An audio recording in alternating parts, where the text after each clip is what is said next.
Oke teman-teman, selamat datang kembali di channel Supawan Awan. Oke, jadi di video kali ini saya akan menjawab sebuah pertanyaan dari rekan kita ya. Jadi bagaimana cara pengelasan sudut pada kaki meja yang hanya satu ya. Kalau misalkan pada pembuatan meja ukuran mini biasanya punya tiang di bagian tengah saja. Jadi di sini kita akan membahas bagaimana cara pengelasan pada bagian sudut untuk kaki meja. Lalu bagaimana caranya kalau misalkan nanti pada pengelasan sudut ini pada penggunaan besi tipis ya, kalau misalkan tidak berhasil, kita akan bahas juga untuk alternatifnya atau opsi kedua teman-teman. Oke, tanpa berlama-lama lagi kita langsung ke prakteknya teman-teman ya. Nah, jadi untuk bagian pertama di sini teman-teman, karena di sini saya menggunakan besi tipis ya di bawah 1 mili. Jadi untuk mendekatkan kerapatannya di sini saya membuat lekukan ya di bagian pinggirnya seperti yang teman-teman lihat di sini, kedalamannya sekitar 1 mm teman-teman. Jadi setelah kita membentuknya agak melekuk di bagian tengah, jadi bagian pinggir juga akan menjadi sedikit rapat teman-teman ya, kalau misalkan kita bikin lekukan di bagian tengahnya. Nah, di bagian tengah juga bagian dalam ini semakin rapat. Oke, mungkin di kamera HP mungkin apa namanya di gambarnya kelihatan agak tidak begitu jelas ya. Nah, tadi kalau misalkan yang belum kita bikin lekukan di sini teman-teman agak renggang. Kalau kita potong rata ya. Nah, ini dia yang udah kita bikin lekukan di bagian tengah ya. Ini agak rapat teman-teman. Jadi jarak ini nanti akan sedikit lebih mengamankan untuk pengelasan besi tipis. Jadi saran saya sebaiknya teman-teman lekuk saja ya untuk bagian tengah, supaya kerapatan besi bisa lebih bagus dan mengurangi resiko bolong pada besi tipis. Oke teman-teman, di sini saya menggunakan kautlas ukuran 2 x 300 mm ya. Jadi saya taruh hampir di angka 30 saja untuk pengelasan besi tipis. Jadi pertama di sini kita cantol aja dulu teman-teman ya, jangan langsung dilaspul, karena kalau kita laspul langsung pada satu bagian, nanti satu bagian lain yang ada di bawah ini yang belum dilas nanti akan menganga teman-teman ya. Artinya jarak itu akan semakin besar nanti karena tarikan las yang kita laspul kalau di bagian belakang tadi. Jadi contohnya kayak gini ya, kalau misalkan kita laspul tadi di sini akan menganga teman-teman, jadi akibatnya kita akan kesusahan lagi untuk merapatkan jarak besinya. Oke, karena kebuka kita ulang lagi teman-teman, kita cantol lagi ya untuk bagian yang tadi. Di sini juga kita cantol juga teman-teman. Jadi setelah kita cantol semua baru kita bisa mulai ngelaspol.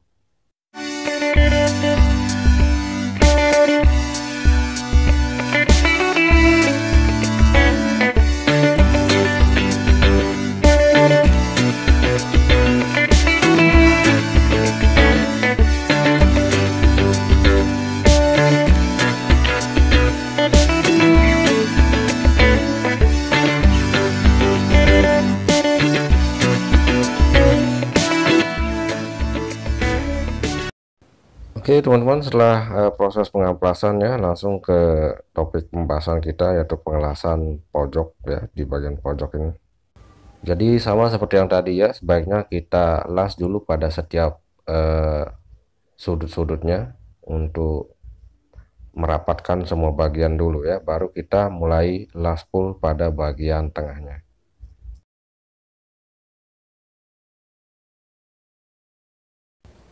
Oke, jadi metode seperti para master ya yang melakukan pengelasan di sini mulai dari samping atas dulu baru ke bawah membentuk huruf L teman-teman ya, metode pengelasannya.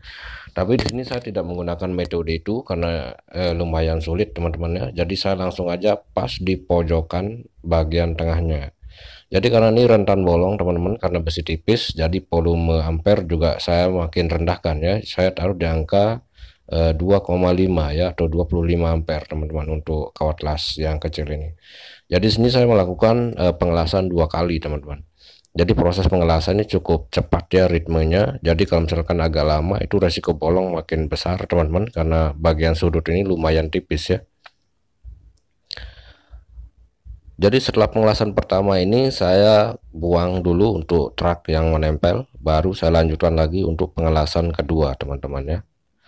Nah, tapi kalau misalkan seperti yang saya sampaikan di awal, kalau misalkan dengan metode seperti ini masih belum berhasil ya, kalau misalkan masih bolong aja ataupun hasil lasnya tidak cukup bagus, tidak aman ya, atau tidak kuat lah, kalau misalkan hasil akhirnya, kita akan bahas juga untuk alternatifnya teman-teman. Tentunya metode kedua ini menurut saya jauh lebih kuat dan tampilannya juga tidak sampai merusak tampilan dari bahan yang akan kita buat teman-teman ya. Contohnya pada pembuatan meja, karena selain posisinya juga di bawah, dan tentunya kalau misalkan pengelasan seperti ini pada bahan tipis, apalagi dengan beban meja ya, kalau misalkan hasil las yang tidak terlalu bagus nanti akan rentan kebuka lasnya teman-teman.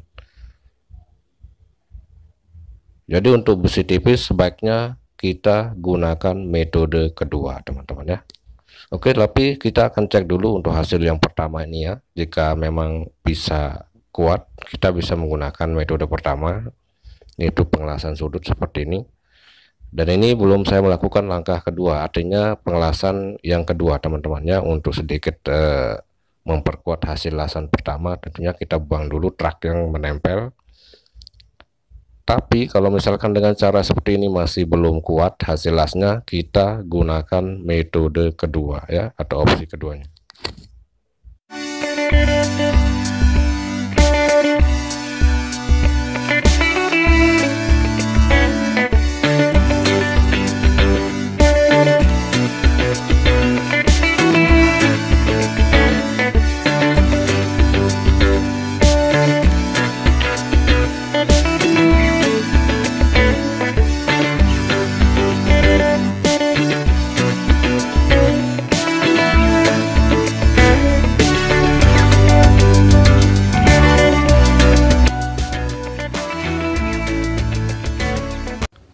Oke teman-teman, untuk proses pengelasan kedua ya, jadi teman-teman bisa menormalkan kembali untuk volumenya, bisa kita naikkan lagi di angka 30 atau 40 ya untuk volume ampere pengelasannya teman-teman.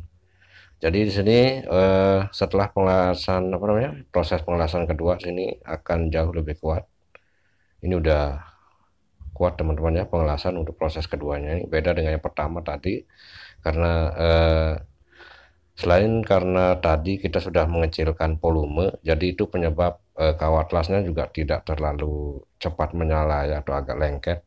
Jadi hasilnya juga tidak terlalu bagus karena volumenya kecil, otomatis nyala ampere juga tidak terlalu bagus teman-teman ya. Hasilnya juga seperti yang kita lihat pertama tadi, agak bolong-bolong. Jadi itulah fungsi langkah kedua pengelasannya, untuk menutupi bolong yang pertama, hasil pengelasan pertama ya, karena volume kecil.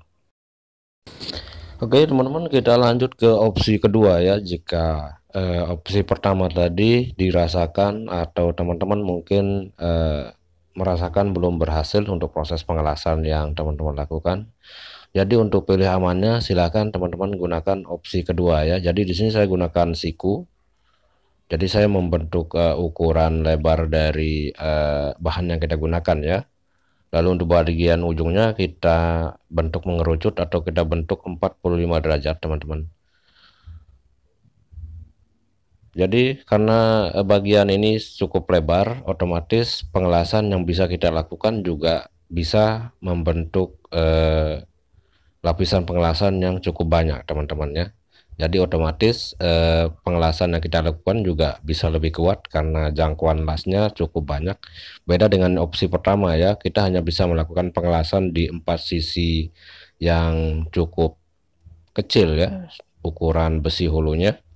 Nah beda dengan metode kedua ini, karena permukaannya menjadi sedikit lebar, otomatis pengelasan yang bisa kita lakukan juga bisa lebih banyak, otomatis akan lebih kuat teman-teman. Oke, jadi di sini teman-teman bisa membentuk menggunakan besi siku ya. Terserah kalau misalkan mau bentuknya mengerucut ataupun mengikuti ukuran hulu yang kita gunakan. itu tetap jauh lebih kuat daripada pengelasan pertama. Tapi kalau misalkan teman-teman menggunakan besi dengan ketebalan 1 mili ke atas, itu akan jauh lebih mudah dalam proses pengelasannya. Jadi kalau misalkan tidak mau repot atau apa, pilih aman, silahkan teman-teman gunakan besi yang ketebalan di atas 1 mm. Jadi karena resiko bolong juga tidak terlalu besar ya pada penggunaan besi tebal. Jadi saran saya silakan teman-teman gunakan besi tebal dan kawat las yang lebih besar atau yang ukuran 2,6 kali 350 ya. Karena penggunaan kawat las yang lebih lebar juga sedikit meminimalisir bolong. Karena penggunaan kawat las yang kecil ini punya kesulitan tersendiri menurut saya teman-teman ya untuk proses pengelasan besi tipis, karena jauh lebih cepat risiko bolong itu lebih tinggi daripada menggunakan kawat las yang lebih besar, karena bagian tengahnya itu atau bagian kawat las itu bagian tengah itu lebih besar, otomatis bagian penutupnya yang nanti akan meleleh itu akan lebih besar jangkauannya. Beda dengan kawat las yang lebih tipis, karena bagian tengahnya lebih kecil, jangkauan daya tutupnya juga lebih kecil teman-teman. Oke, kira-kira seperti ini kalau misalkan kita lakukan dengan seperti ini ya. Artinya kalau contohnya kita bikin sekitar 4 sisi.